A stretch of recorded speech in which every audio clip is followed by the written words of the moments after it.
मैं कम सर। आ जाए। नमस्ते सर। नमस्ते। Please be seated. Thank you sir.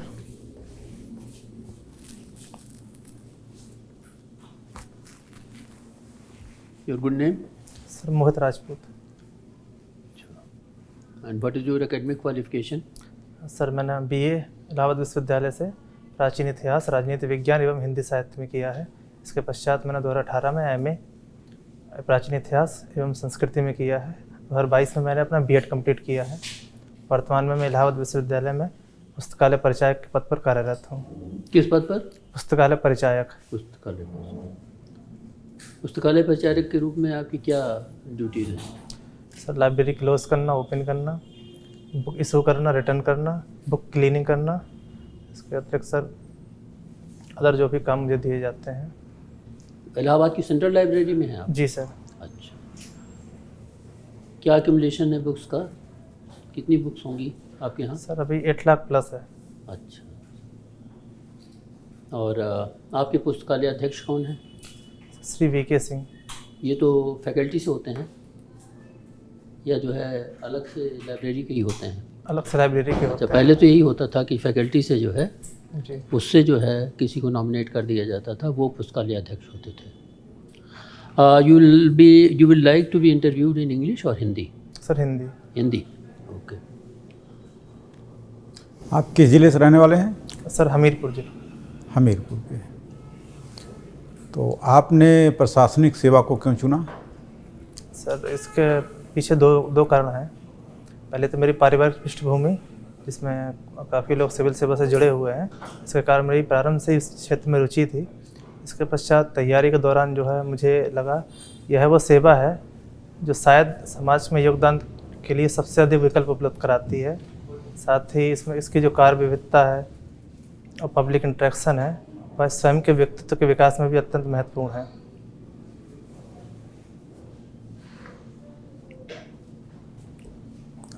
अगर इसमें सिलेक्शन नहीं होगा तो आप क्या करना चाहेंगे? सर मैं टीचिंग के क्षेत्र में जाना चाहता हूँ। टीचिंग। तो अभी आपने टीचिंग क्यों नहीं चुना? सर मेरा मुख्य उद्देश्य सिविल सेवा में ही जाना है। मुख्य उद्देश्य सिविल सेवा में। इसके पहले आपने इंटरव्यू दिया है? जी सर। कौन सा? सर 2021 वाले। पीसीएस का? जी। उसमें क्या रिजल्ट रहा? सर 47 मिले थे मुझे आउट ऑफ 100। जी। आप ग्रेजुएशन के अपने सब्जेक्ट जरा फिर से सर प्राचीन इतिहास, राजनीति विज्ञान, हिंदी साहित्य। हिंदी साहित्य। जी सर। हिंदी साहित्य के इतिहास को कितने कालखंडों में विभाजित किया गया है? सॉरी सर मुझे याद नहीं है। हिंदी साहित्य के इतिहास के लिखने वालों में किसी का नाम आपको स्मरण आ रहा है? किसके द्वारा लिखित हिंदी साहित्य का इतिहास आपने पढ़ा है? सर श्री रामचंद्र शुक्ल। केवल रामचंद्र शुक्ल या कुछ पहले भी लगता है?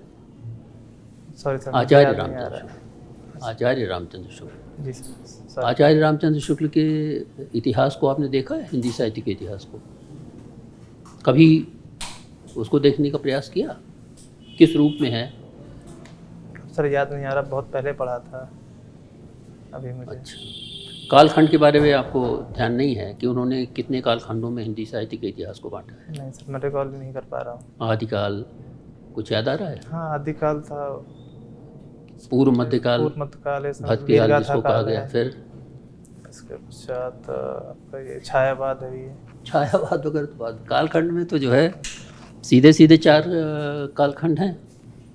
तो पहला कालखंड हो गया आदिकाल, दूसरा जो है भक्ति वाला जो कांड हो, वो तीसरा जो है केशव किस काव्यधारा के थे? रीतिकाल। रीतिकाल या श्रृंगार काल। और फिर अंत में अभी कौन सा चल रहा है? आधुनिक काल। इन 4 के अलावा तो और आधुनिक काल में बहुत दिनों तक चलेगा। काफ़ी वक्त हो गया हिंदी साहित्य पर, इसलिए मुझे रिकॉल नहीं कर पा रहा हूँ अभी। गाजा पट्टी के बारे में आप क्या जानते हैं? सर यह है वर्तमान में फ़िलिस्तीन का हिस्सा है और इसको लेकर इज़राइल और फ़िलिस्तीन के मध्य संघर्ष चल रहा है वर्तमान में। किस प्रकार के धर्म वहाँ प्रचलित हैं? वो एक धार्मिक स्थल भी है और 3 धर्म स्थल हैं। वो 3 विभिन्न लोगों के कौन कौन से हैं? सर एक तो यरूशलेम है, इसका अतिरिक्त मुझे भी जानकारी नहीं है। उसी में एक चीज़ ये बता दीजिए, क्या जो हमास लड़ रहा है क्या वो आतंकवादी है? नहीं सर, क्या है आतंक? हमास आतंकवादी नहीं है तो भारत क्या ने है? उसको फिलिस्तीन का एक राजनीतिक समूह घोषित क्यों? किया है। क्यों, क्या वजह है कि भारत उसको आतंकवादी घोषित नहीं कर रहा है? क्योंकि सर भारत में जब तक पॉलिसी रही है इजराइल एवं फिलिस्तीन के मध्य जो है, उसके तहत जो है डिफिनेटेड पॉलिसी का यूज़ करता है, जिसके तहत दोनों देशों के साथ स्वतंत्र पॉलिसी लागू करता है। अगर फिलिस्तीन को अगर हम आतंकवादी घोषित कर देते हैं तो हम पूरे वेस्ट एशिया से जो है हमारे संबंध बिगड़ जाएंगे, क्योंकि वेस्ट एशिया कंट्रीज फिलिस्तीन को सपोर्ट कर रहे हैं इस समय। आतंकवाद के संबंध में भारत की क्या नीति है? जो घोषित नीति है वो क्या है? और आतंकवाद जीरो टॉलरेंस आपने सुना है? जी सर, जीरो टॉलरेंस उसका क्या मतलब है? कि भारत आतंकवाद को बिल्कुल बर्दाश्त नहीं करता है। फिर जो आतंकवादी अगर कोई हैं जी। तो भारत उनको कैसे जो है बर्दाश्त कर सकता है? लेकिन भारत उनको आतंकवादी संगठन नहीं मानता है। नहीं, हमास आतंकवादी है या नहीं है आतंकवादी? नहीं सर, क्यों नहीं है? क्योंकि सर भारत ने उसका भी आतंकवादी संगठन घोषित नहीं, नहीं भारत किया की है। घोषित करने की बात मैं नहीं कर रहा हूँ। जी सर, मैं हमास को आतंकवादी आप मानेंगे कि नहीं मानेंगे, या आप बताइए, आपके दृष्टि से क्या है हमास? सर मुझे लगता है वो आतंकवादी संगठन नहीं है। क्योंकि अभी जो इजराइल के साथ लड़ाई चल रही है जी सर। उसको किसने उकसाया था? क्यों लड़ाई शुरू हुई? सर ये दोनों के बीच काफ़ी लंबे समय से चल रहा है नहीं, इतिहास। वर्तमान में जरूर भड़काने वाला काम तो अभी ही थोड़े दिन हमास पहले द्वारा हुआ। किया गया है, लेकिन अगर किसने हम इसके- भड़काया? नहीं, प्रारंभ हमास जरूर हुआ तब है। फिर तो आतंकवादी हुए। लेकिन सर इसके अगर ऐतिहासिक तौर पर देखें तो संघर्ष बहुत पहले से चल रहा है। तो अच्छा। इसको अगर हम ये सोचें कि अभी प्रारंभ हुआ है तो ये कहना उचित नहीं होगा मेरे हिसाब से। इसको हमको ऐतिहासिक नजरिए से देखना वो तो चाहिए। ठीक है, लेकिन आग अभी लगाई गई है। जी सर, और आप 3 धर्मों का जो उल्लेख नहीं कर पाए जिसका की केंद्र है फिलिस्तीन ना? जी सर, मुस्लिम, ईसाई, पारसी। यहूदी का नहीं, क्या सॉरी, मतलब है? सॉरी सर, यहूदी? जी सर, इजराइल तो यहूदी देश है, यहूदियों का देश है नहीं? नहीं सर, मुझे लगता है ये सही नहीं नहीं। है। यहूदी भी हैं, मुस्लिम भी हैं, ईसाई भी हैं। नहीं, लेकिन जनसंख्या किसकी ज़्यादा है वो बात। हाँ, यहूदी की ज़्यादा है सर। वैसे तो कोई भी ऐसा देश नहीं जहाँ पर कि केवल एक ही जी मूल के और जाति के और धर्म के लोग हों, जी सर, लेकिन जो बहुसंख्यक होते हैं जी उन्हीं से जो है ये धारा बनती है। जी। कोई मस्जिद भी है वहाँ गाजा में? सर अल-अक्सा मस्जिद नाम का, क्यों महत्वपूर्ण है वो? सॉरी सर, इसके बारे में डिटेल नहीं पता मुझे। आप वैसे इलाहाबाद में निवास करते हैं? जी सर, अच्छा, अभी थोड़े दिन पहले ट्रांसपोर्टर्स स्ट्राइक हुई थी, जी जी। क्या पृष्ठभूमि थी उसकी? सर अभी जो हाल ही में जो है भारतीय न्याय संहिता है उसके धारा 106 में तहत एक प्रावधान किया गया कि यदि कोई भी ड्राइवर अगर किसी दुर्घटना के पश्चात वहाँ से भाग जाता है तो उस पर जो है 10 वर्ष की सज़ा और साथ ही 10 लाख का जुर्माने का प्रावधान किया गया था, जिसका जो है ड्राइवर एसोसिएशन द्वारा विरोध किया जा रहा था। कितने साल की सज़ा और कितना जुर्माना? सर 10 साल की सज़ा, 10 लाख का जुर्माना। श्योर? विरोध का क्या कारण? नहीं, सिर्फ 10 लाख का जुर्माना। विरोध क्यों किया गया? मैंने क्या प्रावधान गलत है या नहीं होना चाहिए या ठीक है? आपकी निगाह में क्या है? मुझे लगता है प्रावधान काफ़ी सही है, हालांकि थोड़ा सख्त ज़रूर है, तो मुझे लगता है प्रावधान काफ़ी सही है। और निश्चित तौर पर अगले पक्ष की बात भी सुनी जानी चाहिए और उसके जरिए कोई सोल्यूशन जरूर निकाला जाना चाहिए। और ये प्रावधान किस दुर्घटना के लिए था? कोई विशेष प्रकार की दुर्घटना है जिसके लिए कि ये प्रावधान किया गया? जी सर, इसमें हिट एंड रन मतलब अर्थात आप रन एंड दुर्घटना घटने के बाद तुरंत भाग जाएं। आपके विचार से क्या ये ठीक है कि आप जो है किसी को घायल करिए और फिर भाग जाइए? नहीं, मेरे हिसाब से is it not punishable? Punishable तो होना चाहिए। नहीं सर, बिल्कुल होना चाहिए। इसमें गड़बड़ी क्या थी? सर इसमें गड़बड़ी सरकार की तरफ से स्पष्ट कहा गया है कि इसमें बातचीत की जाएगी। मुझे इसमें कोई विशेष गड़बड़ी नहीं लगी है। अब नहीं, तो इसमें- जब ये हो गई हड़ताल तब जो है उसके जो आफ्टर इफेक्ट्स रहे। इसमें किसी सुधार की आवश्यकता है? मुझे लगता है चूँकि जुर्माने का शायद सबसे ज़्यादा विरोध हो रहा है, तो इसमें इंश्योरेंस जैसी चीज़ें लाई जा सकती हैं। ये बताइए, आपका प्राचीन इतिहास रहा है सब्जेक्ट ग्रेजुएशन में, जी सर।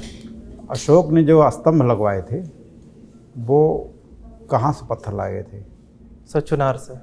कौन से पत्थर थे? बलुआ पत्थर। बलुआ पत्थर। और अशोक को आप एक सफल शासक मानते हैं? तो मुझे लगता है काफ़ी हद तक वो एक सफल शासक था। क्या उसकी जो पॉलिसी थी शांति की, उसने युद्ध बंद कर दिया, तो उससे आगे चलकर भारत कमज़ोर नहीं हुआ?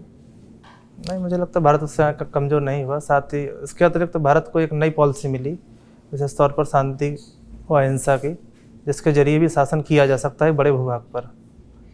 नहीं, उसके बाद तमाम आक्रमण हुए, जी निश्चित तौर पर। लगातार विदेशी आक्रमण होते रहे। जी कहीं ऐसा तो नहीं कि हमारी जो पॉलिसी थी उसमें कोई कमियां रही हों जिसकी वजह से हम कमज़ोर हुए हों और विदेशी आक्रमण बार बार हुए हों? नहीं सर, मैं उसे अशोक की पॉलिसी को उसका रीज़न नहीं मानता हूँ मैं, कि आगे जो आक्रमण हुए उनके पीछे दूसरे कारण थे। उसके तो पीछे अशोक के बाद जो है उत्तर मौर्य काल में विशेष तौर पर आक्रमण पश्चिमी प्रदेशों से हुए थे, क्योंकि पश्चिम का जो क्षेत्र है वहाँ कोई एक बड़ी राजनीतिक सत्ता थी नहीं, जिसके कारण वहाँ से आक्रमण करना काफ़ी आसान था। उस समय जो कुषाण थे या पहलव थे या पल्लव थे, सॉरी पल्लव नहीं, कुषाण, पहलव, कुषाण, शक, जो कि सॉरी सर इसमें ज़्यादा नहीं जानकारी जी। अशोक के बाद बौद्ध धर्म का ह्रास क्यों होने लगा? क्यों विरोध हुआ इसका? सर उसके पीछे 2-3 मुख्य रीजन थे। एक तो अशोक के पश्चात जो है ब्राह्मण धर्म का पुनरुत्थान हुआ, साथ ही जो अशोक बौद्ध धर्म को जो है शासकीय संरक्षण मिलता था वह मिलना काफ़ी बंद हो गया। तीसरा उसमें बौद्ध धर्म, क्या खामी पाई गई बौद्ध धर्म में जिसकी वजह से ऐसा हो गया? एक तो जटिलता आना शुरू हो गई, कर्मकांड जो है। इसके अतिरिक्त जो है भाषाई स्तर पर देखा तो पहले जो है लोकल लैंग्वेज यूज़ करते थे पाली, उसके पश्चात उन्होंने संस्कृत जो कि शासकीय भाषा थी उसका उपयोग करना शुरू कर दिया, इसलिए धीरे धीरे करके जनमानस से दूर हो गया। चत्वारि आर्य सत्यानि के बारे में आपने सुना है कुछ? चत्वारि आर्य सत्यानि सॉरी बुद्ध धर्म से संबंधित है। सॉरी सर मैंने पहला उसका बता देते हैं, संसार में दुख ही दुख है। दूसरा बताइए। चार आर्य सत्य। आर्य सत्य। दुख है, दुख का कारण है। पहला क्या है? संसार में दुख है। दूसरा दुख का कारण है वासना। दुख की जननी तृष्णा है। तृष्णा या वासना। तीसरा दुख का निवारण करना संभव है। चौथा तो फिर मार्ग जो सुझाया गया अष्टांगिक मार्ग, वो चौथा है। अष्टांगिक मार्ग क्या है? सम्यक दृष्टि, सम्यक ज्ञान, सम्यक संकल्प, सम्यक समाधि, सम्यक आजीविका। ठीक है, हम नज़दीक तक पहुंच रहे हैं। एक आपको ये आइडिया है कि क्या जो है अष्टांगिक मार्ग से क्या मतलब है? बुद्ध धर्म का जो है भारतवर्ष में बहुत ज़्यादा प्रचार नहीं हुआ, दूसरे जगहों पे प्रचार हुआ। इसका क्या कारण है?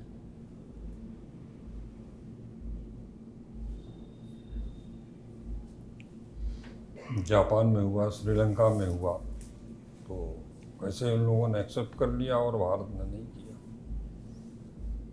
तो बुद्ध धर्म का जिस समय बुद्ध धर्म का प्रसार हुआ, विशेषतौर पर अशोक के द्वारा जो दूत भेजे गए थे, उस समय अशोक धर्म का, बौद्ध धर्म का जो है प्रसार पूरे भारत में, साथ ही श्रीलंका या फिर साउथ ईस्ट एशिया, जापान, चीन, सभी क्षेत्रों में हुआ। लेकिन धीरे धीरे करके जो बौद्ध धर्म की अपनी जो कमियां हैं वो सामने आई, जैसे कि बौद्ध धर्म की जटिलता है, साथ ही शासकीय स्तर पर जो है शासकीय भाषा का इस्तेमाल करना। इसके अतिरिक्त जो बौद्ध मठ थे वो भी भोग विलास के केंद्र बनते जा रहे थे। तो इसके कारण जो है साथ ही साथ उसके समकक्ष जैन धर्म या फिर ब्राह्मण धर्म जो है, भागवत धर्म, उनके पुनरुत्थान के कारण जो है बौद्ध धर्म भारत से धीरे धीरे करके विलुप्त होने लगा।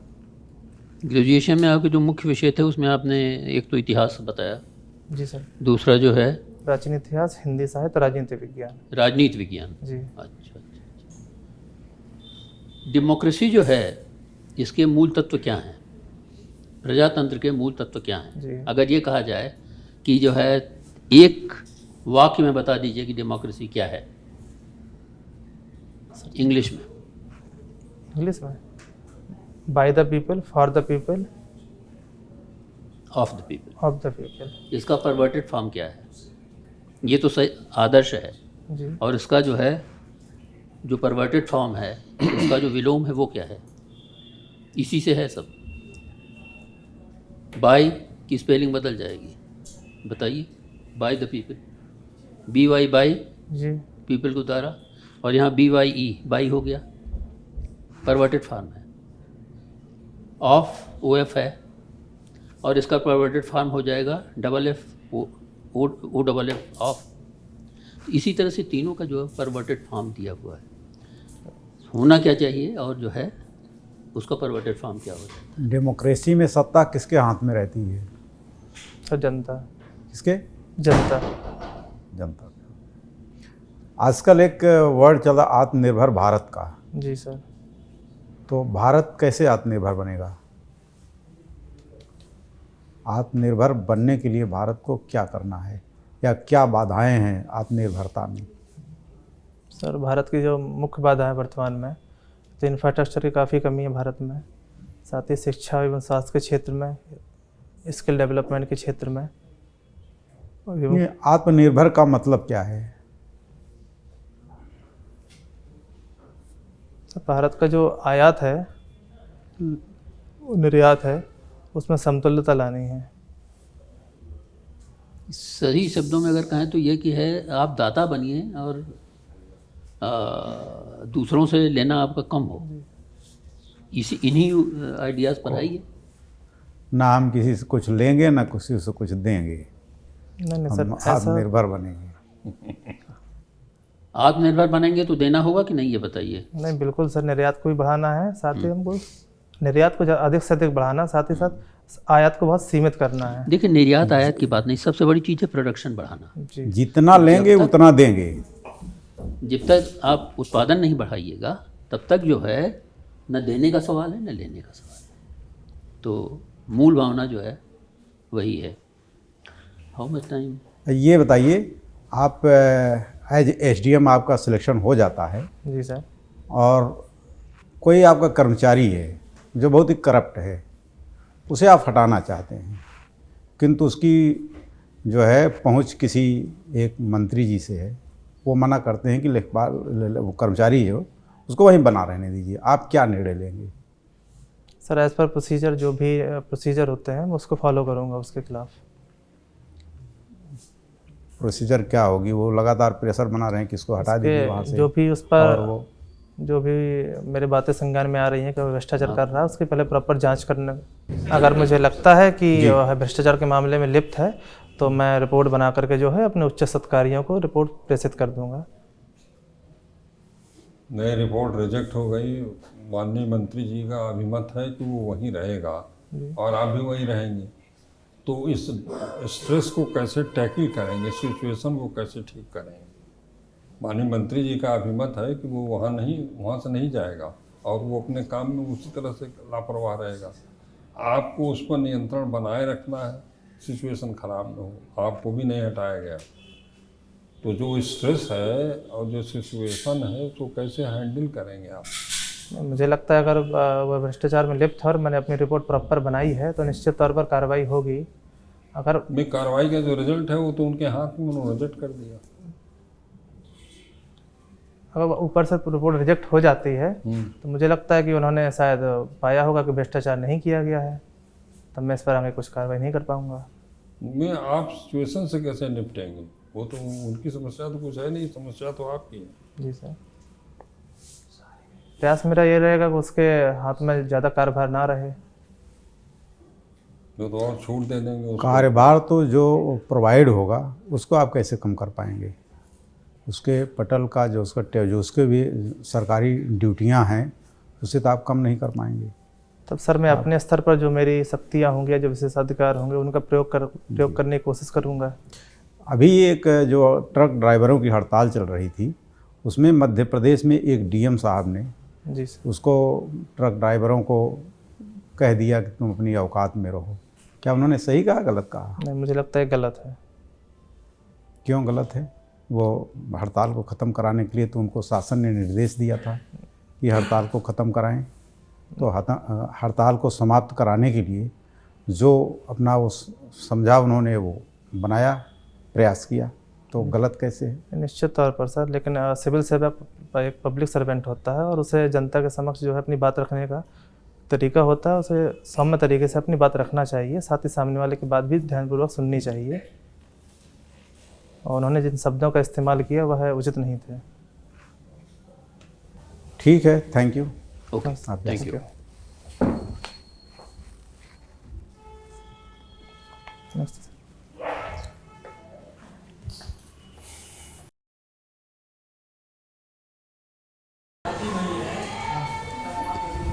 मैं कमिंग सर। बैठिए। Thank you sir. पहले तो आप ये बताइए कि हम लोगों ने जो इंटरव्यू लिया आपको कैसा लगा? बढ़िया सर। कोई विसंगत या जो है कोई नहीं सर, सही है, ऐसे ही होता है। हम लोगों का दृष्टिकोण कोई जो है बहुत लगभग आक्रामक रहा हो, ऐसा तो कुछ नहीं? नहीं नहीं, ऐसा कुछ नहीं। देखिए, व्यक्तित्व के दृष्टि से आप सामर्थ्यवान हैं, वेशभूषा भी आपकी जो है ठीक है, बोलने चालने का तरीका भी ठीक है, विषय ज्ञान जो है थोड़ा सा आपको और अपना तेज करना पड़ेगा। और विशेषता जो है जो समसामयिक समस्याएं हैं उसमें जैसे न्यूज़पेपर है, न्यूज़पेपर रोज़ पढ़िए, जी सर। क्योंकि न्यूज़पेपर से जो है बहुत से जो हैं चीज़ें आपके संज्ञान में आती रहेंगी। और इसके साथ साथ जो आपका प्रधान विषय है उस प्रधान विषय पे मंथन जरूर करिए। आपके जैसे 3 विषय थे। अच्छा, पोस्ट ग्रेजुएशन में क्या था? पोस्ट ग्रेजुएशन सर प्राचीन इतिहास। हाँ, प्राचीन इतिहास। हाँ, तो फिर ठीक है, प्राचीन इतिहास पर तो प्रश्न हो गए। तो जैसे प्राचीन इतिहास पर ही प्रश्न हुए तो बहुत संतोषजनक नहीं थे। जी सर। ज्ञान था आपको, लेकिन जो है या तो आप टर्मिनोलॉजी नहीं समझ पाए या वैसे कुछ। कम्युनिकेशन स्किल और डेवलप कर। जी सर। पेपर खूब पढ़िए। ठीक सर। पेपर करंट अफेयर्स जो है उसमें जो है एनालिसिस करके जाइए, और करंट से सिचुएटेड जो समस्याएं हैं, प्रॉब्लम्स हैं, वो सब चीज़ें डिस्कस की जा सकती हैं। जो एक प्रश्न हमने पूछा था कि वो हमास जो है क्यों आतंकवादी घोषित नहीं किया जा रहा है, जो राष्ट्रवाद की परिभाषा है, जो जिस देश में रहता है, अगर वो उस देश के लिए लड़ रहा है तो आतंकवादी नहीं हो सकता। अगर हम हमास को आतंकवादी कहेंगे तो उस हिसाब से जो है वो हमास जो लड़ रहा है अपने देश के लिए लड़ रहा है। किसके लिए लड़ रहा है? अपने देश के लिए। इसलिए हम उसको आतंकवादी हम घोषित नहीं कर रहे हैं। ठीक है। और जो दूसरी बात यह है कि बिल्कुल नॉर्मल बैठिए, नॉर्मल रहिए, और बाकी ठीक है। सर जो भ्रष्टाचार वाला क्वेश्चन था, इस तरह के सिचुएशन क्वेश्चन बनते काफ़ी हैं। जो करप्शन वाला क्वेश्चन था उसको भ्रष्टाचार, हाँ, कैसा बेहतर आंसर उसको बना सकते हैं? जो आपने केस स्टडी दी थी भ्रष्टाचार वाली। देखिए, वर्तमान सिनेरियो में यह बड़ा टफ सब्जेक्ट है, और कुछ अधिकारी हैं जो अपने जो रूल और रेगुलेशंस है उसको फॉलो करते हैं, और आपको करना चाहिए उसको फॉलो, कि अगर वो भ्रष्टाचार में लिप्त है तो उसको आपको दंडित करना है, चाहे कोई कितना भी दबाव क्यों ना बनाए। तो मुझे आंसर में अड़े रहना है कि मैं दोबारा रिपोर्ट भेजूंगा। जो आपकी सीमा है जी, उस सीमा तक आप जो है प्रयास करें, जो भी है करें। दंडित करना है दंडित करें। दूसरे जो है पेपर वर्क हमेशा ठीक रखें, पेपर वर्क में कमी ना रहे, क्योंकि पेपर वर्क में कमी रहती है उसी से जो है छूट मिल जाती है लोगों को। बस बाकी तो आपने ठीक है। आचरण की मॉनिटरिंग करते रहे बीच बीच में, 2-3 महीने कार्य की समीक्षा करिए, और आप अपना संपर्क माननीय मंत्री जी से, जिला मजिस्ट्रेट से, उससे कमिश्नर से पर्सनल रिपोर्ट बनाइए। अगर माननीय मंत्री जी से आपका संबंध नहीं ठीक है तो वो आपके बारे में कुछ भी कहता रहेगा। आप भी उससे ज़्यादा संपर्क उनसे बनाइए, आपका नाम मिलिए और स्थिति को बताइए कि सब ऐसा सब मामला है, उसमें आपकी छत धूमिल होगी, पार्टी की भी छत धूमिल होगी। हमारा क्या, हम तो बैठे रहेंगे, लेकिन जनता आपके खिलाफ होगी। और फिर वहाँ के सांसद विधायक से भी संपर्क करिए, उनसे कहिए कि ऐसा सा मामला है, इसमें जनप्रतिनिधियों की भी छवि खराब होती है, और अपने स्तर से पता लगा लें तो मेरा मामला है, अपने स्तर से पता कर लगा दें, अगर इसमें कोई सत्यता है कार्रवाई करें, वो अपने आप रिजॉल्व हो जाएगा। लेकिन आपका कम्युनिकेशन लोकल सांसद, विधायक या माननीय मंत्री से नहीं है तो फिर तो चाहे जो अपना आपके बारे में कहता रहेगा, फिर वो दिक्कत होगी आपके लिए। तो आपका रिपोर्ट कितना लोगों से ज़्यादा है, तभी आप अपनी बात कह भी पाएंगे। और ये बताइए कि वो आपकी छवि धूमिल कर रहा है, हमारा क्या, हम तो यहाँ है, कल दूसरे जगह चले जाएंगे। हाँ, ये बात दिक्कत तो आपको होगी ना कि वो पार्टी बड़ी ख़राब है और विधायक जी का सा है, मंत्री जी का सा है, उससे दिक्कत हो जाएगी, डिज़ाल्व हो जाएगा। Thank you. पॉजिटिव अप्रोच रखिएगा बस। पॉजिटिव जो रखिए। ठीक है। नमस्ते सर।